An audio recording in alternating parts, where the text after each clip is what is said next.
welcome to this week's episode of The Rebel Show. I'm hoping everybody has a great time. I am. Again, last weekend was Monday, it was Memorial Day. And we're very thankful to our veterans and for our veterans. You know, they work hard and they've sacrificed a lot for us. And we're very thankful here at The Rebel Show. We remember the families. We remember you. And I know lots of them, and we're very thankful for your service. Thank you very much. Thank you for what you've given up, and we remember those that have given it all for us. So thank you.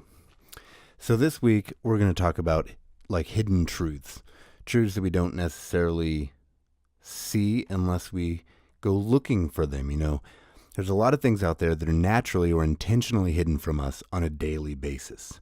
You know, sometimes like the truth in news is ignored, and it's intentional and misleading. It's trying to paint a specific narrative, and they will either report specific facts but not all the facts, or they'll completely ignore a story.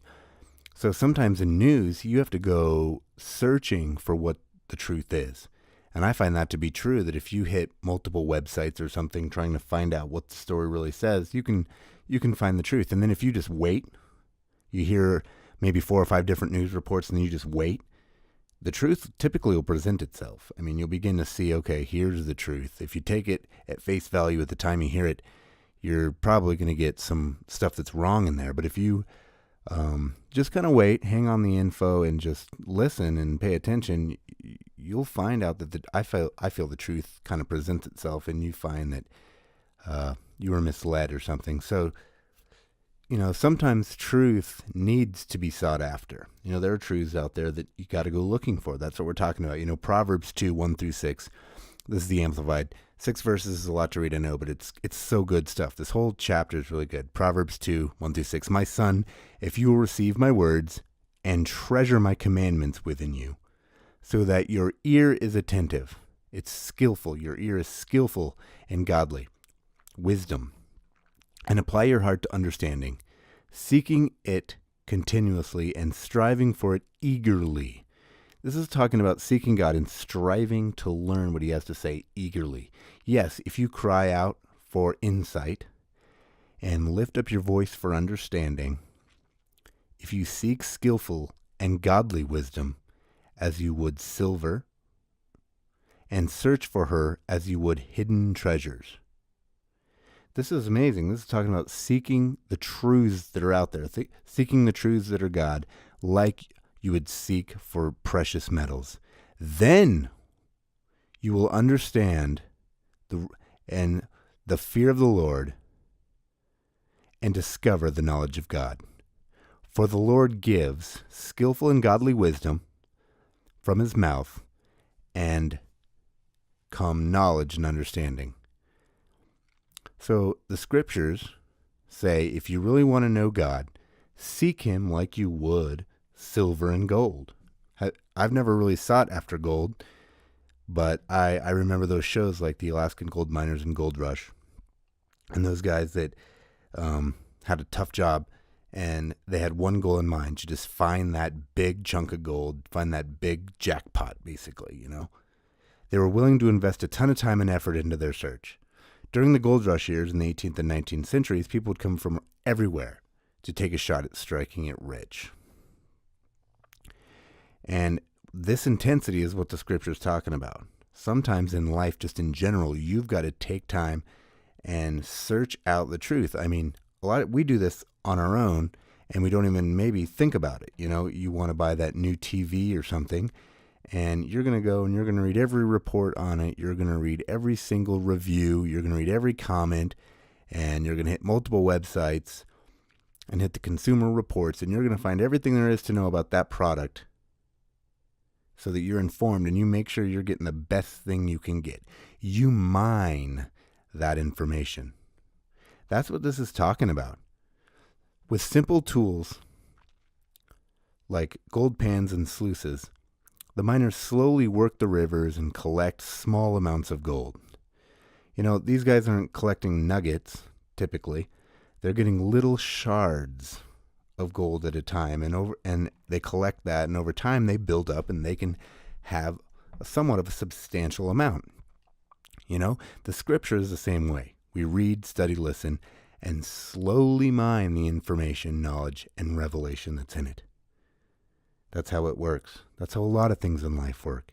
The scripture also calls this process waxing. Waxing is a term referring to candle making. Around, let's say, 500 BC, the Romans used tallow. It was a solid fat of cattle and sheep to make soaps, candles, and lubricants. So it's been around a long time, and that's what the scripture's talking about, is this candle making process.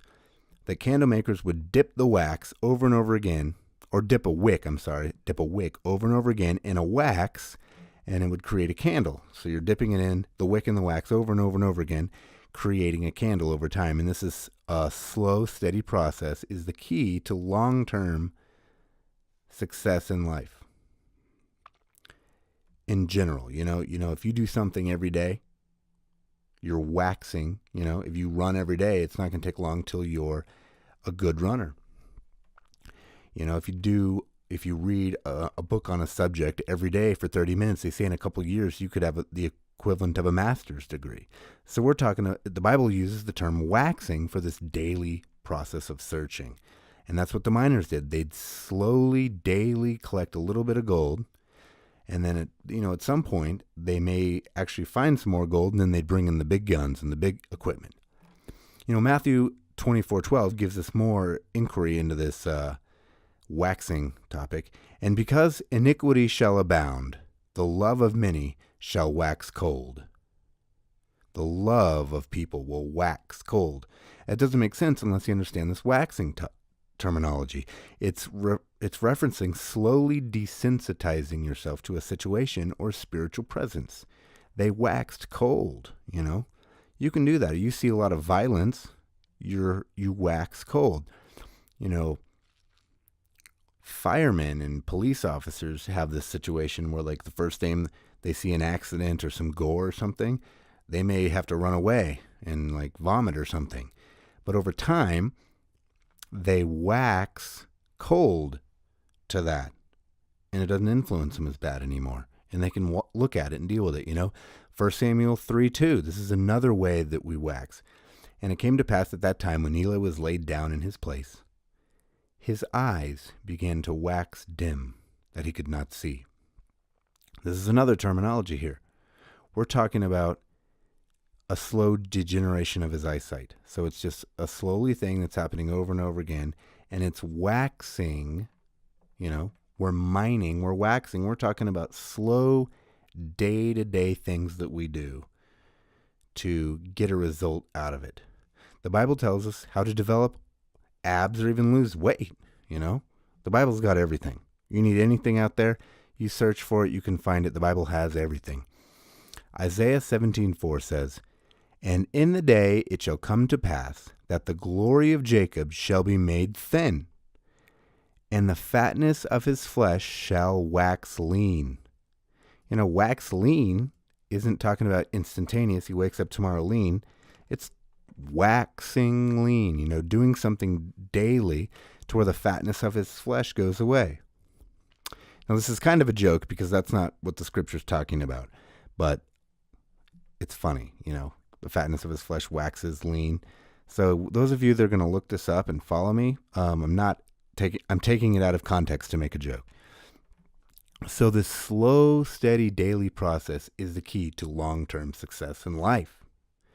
What we do daily becomes our outcomes, weekly, monthly, yearly, and eventually the people we become in the future. Here's the cheesy line of the day. Today, we can be building who we want to be tomorrow. It's so true. Like, I've been doing this where I get up at 4 a.m. and I do some reading and praying and declaration. And I basically mentally plan out my life now. So at some point, I'm going to accomplish those things. So I'm waxing daily, every morning, something. And it's been really cool. I was a person that hated mornings, never wanted to get up early. And I found a way to do it. I found a way to be successful at it. So I get up at 4 a.m. And by the time I go to work at I leave for work at 6:15. Man, I am in the top of the world. I feel awesome. I'm ready to take on my work day because I already had several hours of just putting myself in the mindset. And so I've been waxing in these things and mining this information. And you can create a lot of good habits that way. Even in the news stories and history, things are not always as reported. So it's good to mine the information for ourselves. It's good to go after information that we want and not just take things at face value. Search, study, plan your day. Seek after what you're after. Read books and stuff. It's amazing what you can put into this brain and what you can do. And I encourage everybody to do that. And remember, it's what we do daily that can influence our future. So let's plan now for what we have in the future.